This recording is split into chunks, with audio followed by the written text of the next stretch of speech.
Morning again. This is the life, I tell you. A hydrotherapy pool used to help athletes recover from injury. But do you ever feel like you're swimming against the tide? Well, here you literally do. But I have to be very nice to the head of physiology here, Dr. Richard Burden, because look, he's got his hands on the controls, and if I'm not nice to him, he'll turn it up to max. I'll tell you what, yeah, I knew you were going to do that. Okay, so there's not much I can do here apart from... That shows how fit you have to be to try and swim, or at least walk against the tide. Now, the athletes use this especially after injury here at Bisham Abbey. We can talk to them those now. The Paralympic silver medalist from London 2012, Andrew Lapthorne. Andrew, thanks for joining. Sorry, I don't mean to get you wet. I won't stand you close.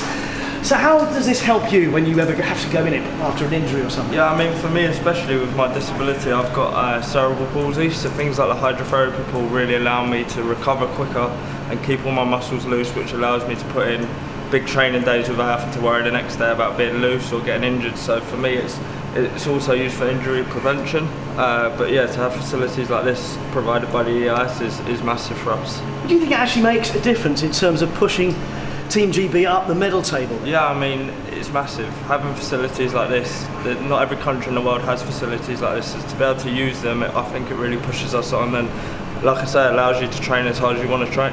Yeah, 86%, you're right, 86% of medalists at London 2020 had come through one of these centres in the months before. There were 10 of them around the country. Andrew, best of luck. Thank you. The Paralympics in Rio. Thank you. You do it again, maybe push it up to a goal, maybe? Try and get a goal.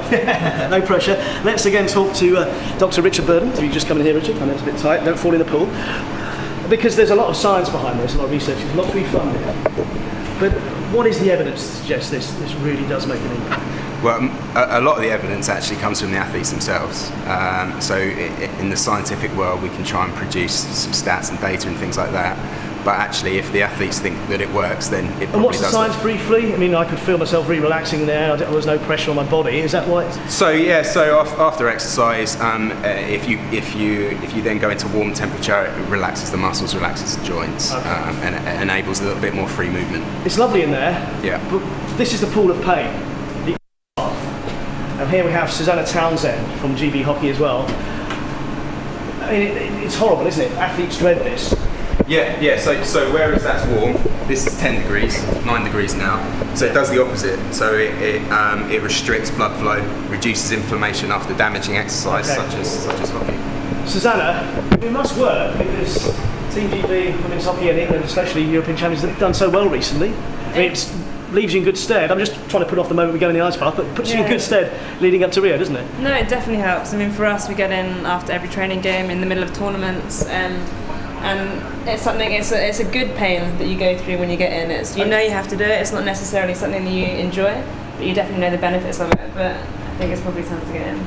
You're going to come in with me, is that right? I'm going to get in after you. You're going to lead the way. Top shorts, by the way. You're going to lead the way to show me how it's done first. Guests first. Of course. Are you sure you're going to come in as well, though? I'll see how you judge it. We're not just leaving me in here. Okay. So I imagine I've had a hard hockey match. Hard hockey match. And this is what you do afterwards. You actually, in a hot country, sometimes you think, okay, it'll be quite nice until you put your big toe in. It's really painful.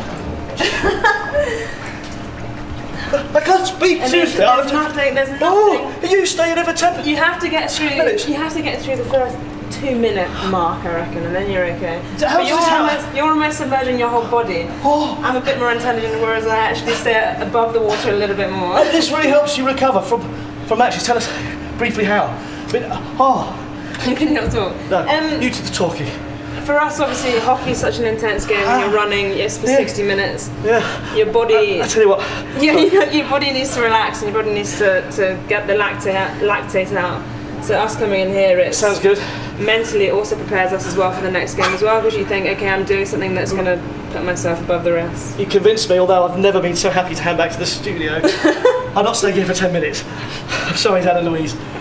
Please don't ask me another question. I'm getting out.